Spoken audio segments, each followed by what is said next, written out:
싶은 말씀. 레위기 23장은 7가지 여호와의 절기에 대해 살펴보고 있습니다.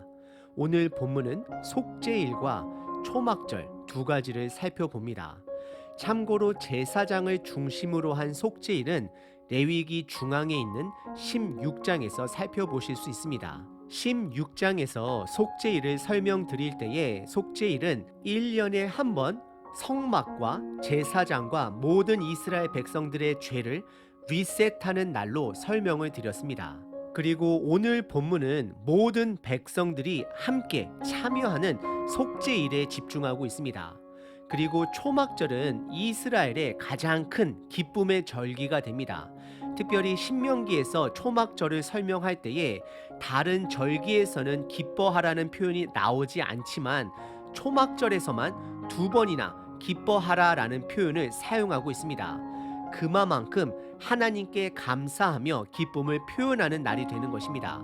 지금도 이스라엘 백성은 이 초막절을 가장 큰 기쁨의 행사로 지키고 있습니다. 오늘 본문을 통해 이 2절기가 예수님과 어떻게 연결이 되어지는지, 그리고 저와 여러분들은 무엇을 기뻐해야 함을 연습해야 하는지를 점검해 보도록 하겠습니다. 오늘 본문은 크게 2절기로 나눕니다. 첫 번째는 속죄일, 두 번째는 초막절입니다. 첫 번째는 속죄일로서 26절서부터 32절입니다. 속죄일은 나팔절로부터 10일째 되는 날에 있습니다. 7월 첫날이 나팔절입니다. 그럼 속죄일은 정확하게 10일 후인 7월 10일입니다. 그래서 이스라엘 사람들에게 있어서 나팔절은 사실상 속죄일과 초막절을 준비하기 위한 알림 신호가 되는 것입니다. 특별히 오늘 본문에서 속죄일 때 이스라엘 백성들이 참여해야 되는 부분들은 2가지입니다. 첫 번째는 스스로를 괴롭게 해야 하고, 두 번째는 아무 일도 하지 말아야 합니다. 즉 안식일로 지켜야 합니다.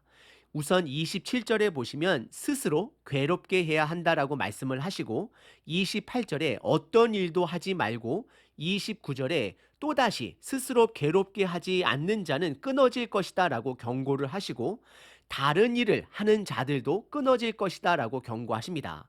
그리고 다시 한번 32절에 스스로 괴롭게 해야 할 것을 말씀하시고 아무것도 하지 말아야 할 것 또한 강조하십니다. 다시 한번 2가지를 정리해 보면 속죄일 날 이스라엘 백성들은 괴롭게 해야 합니다. 그리고 아무 일도 하지 말아야 합니다. 그리고 32절에 아흐렛날 저녁부터 그 다음날 저녁까지 속죄일이 된다라고 말씀하십니다. 여기서 아흐렛날은 9번째 날을 말하는 것입니다. 그리고 이스라엘의 하루는 해가 떨어지는 저녁부터 시작해서 그 다음날 저녁까지가 됩니다. 그래서 속죄일은 9번째 날 저녁에 시작해서 그 다음날 저녁에 끝나게 되는 것입니다. 지금도 이스라엘 백성들은 속죄일에 스스로를 괴롭게 하기 위해 금식을 하는데, 속죄일 시작 전 30분 전서부터 미리 금식을 시작해서 다음날 끝나고 30분을 추가해서 총 25시간 동안 물과 음식을 먹지 않습니다. 그럼 저와 여러분들은 이 속죄일을 어떻게 연결시켜야 할까요? 우리는 예수님을 묵상해야 합니다. 예수님의 죽음으로 더 이상 매년 성전과 백성의 죄를 리셋하지 않아도 됩니다. 예수님의 죽음은 단 한 번으로 우리를 의롭다라고 여겨주시는 하나님의 은혜로 덮여지게 된 것입니다. 그래서 예수님이 십자가에서 죽으셨을 때 성전 안에 휘장이 위에서 아래로부터 찢어지게 된 것입니다. 더 이상 성전이 필요 없게 된 것입니다. 저와 여러분들은 속죄일을 통해 2가지를 기억해야 합니다. 첫 번째는 나의 십자가를 지어야 합니다. 그 십자가는 나의 인격이, 성품이 예수님을 닮아가는 과정이 되는 것입니다. 그리고 2번째는 찾으러 가야 합니다. 어디로 가야 할까요? 제자를 찾으러 가야 합니다. 만들러 가야 합니다.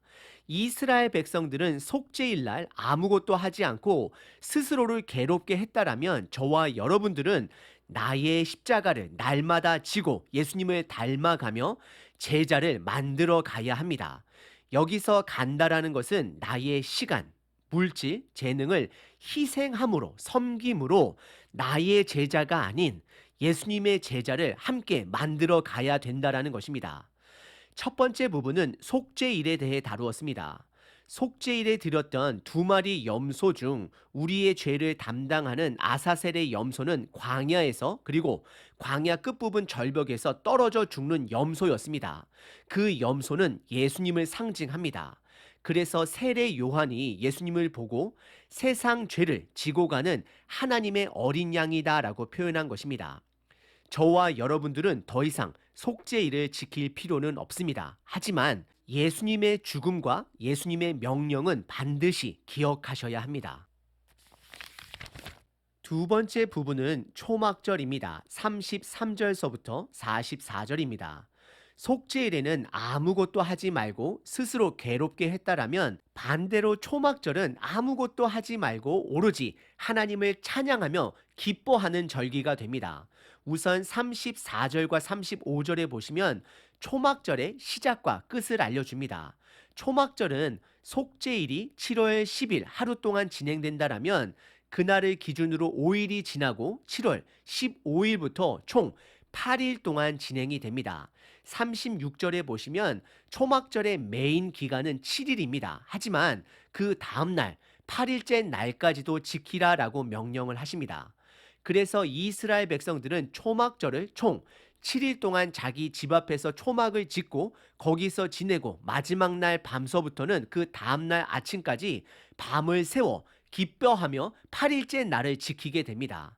결국 8일째 날에는 마지막 축제의 기간이 되는 것입니다. 그리고 초막절 7일 동안 이들이 하는 것은 37절과 38절에 7일 동안 번제와 소제와 희생 제물을 드리라라고 말씀하십니다. 이 날은 아낌없이 하나님께 기뻐함으로 드리는 제사의 날이 됩니다. 그래서 참고로 황소 70마리를 드리게 됩니다.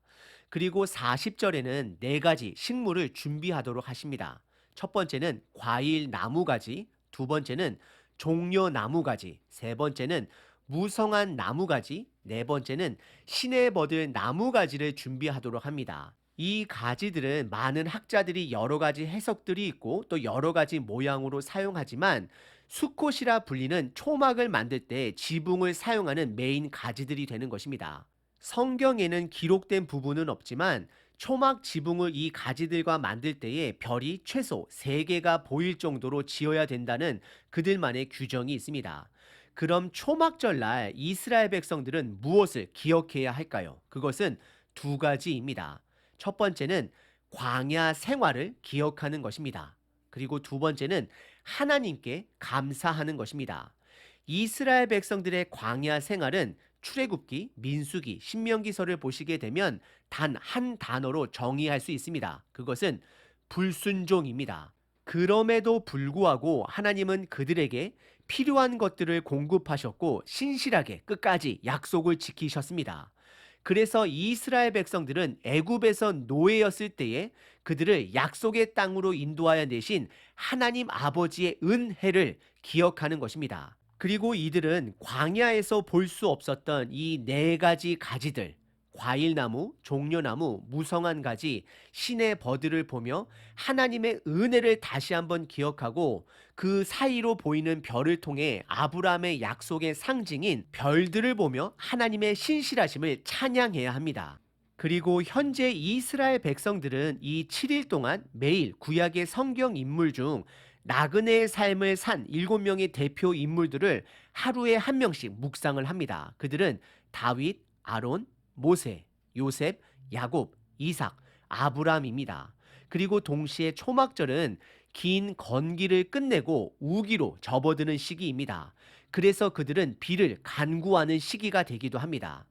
그래서 여러분들 요한복음 7장 예수님께서 이 초막절 마지막 날에 누구든지 목마르거든 내게 와서 마셔라 외치신 것은 예수님이 바로 초막절의 주인 되심을 말씀하는 것이고 초막절이 끝나가는 7일째 날 저녁부터 그 다음날 아침까지 성전에 있는 빛의 행사를 통해서는 나는 세상의 빛이다 말씀하시며 나를 따르는 자는 어둠에 다니지 않고 생명의 빛을 얻는다 말씀하십니다. 결국 예수님은 초막절의 상징인 비와 빛을 사용하셔서 본인의 진정한 초막절의 주인 되심을 선포하신 것입니다. 그럼 저와 여러분들은 이 초막절을 어떻게 바라봐야 할까요? 저와 여러분들은 광야가 아닌 우리의 죄를 용서해 주신 예수님의 은혜를 기억하는 시간이 되어야 하고, 그 예수님께 감사하는 자가 되어야 합니다. 그리고 구원의 기쁨을 다른 사람들과 나눠야 하는 것입니다. 오늘 본문은 속죄일과 초막절을 살펴봤습니다. 두 날의 공통점은 바로 안식일이 있다라는 것입니다. 일을 하지 말아야 한다라는 것입니다. 이것은 멈출 수 있어야 한다라는 것입니다. 아무리 바쁜 삶 속에서도 우리는 잠시 멈추는 연습을 해야 합니다. 멈출 때 볼 수 있습니다. 예수님의 죽음으로 내게 얻어진 생명을 볼 수 있습니다. 그리고 감사할 수 있습니다. 더 나아가 기뻐할 수 있습니다. 여러분들은 언제 마지막으로 기뻐하셨나요? 물질이 주는 기쁨은 오래가지 않습니다. 성취로 인한 기쁨 또한 마찬가지입니다. 나의 구원의 가치를 내가 잠시 멈추고 깨달을 때에, 그리고 여전히 나와 동행하시는 성령님을 인지할 때에 비로소 진정한 기쁨을 찾을 수 있는 것입니다. 기쁨은 연습해야 합니다. 오늘 하루도 나의 구원과 나의 사명을 다시 한번 기억하시고 기쁨을 연습하시는 저와 여러분 되시길 바랍니다.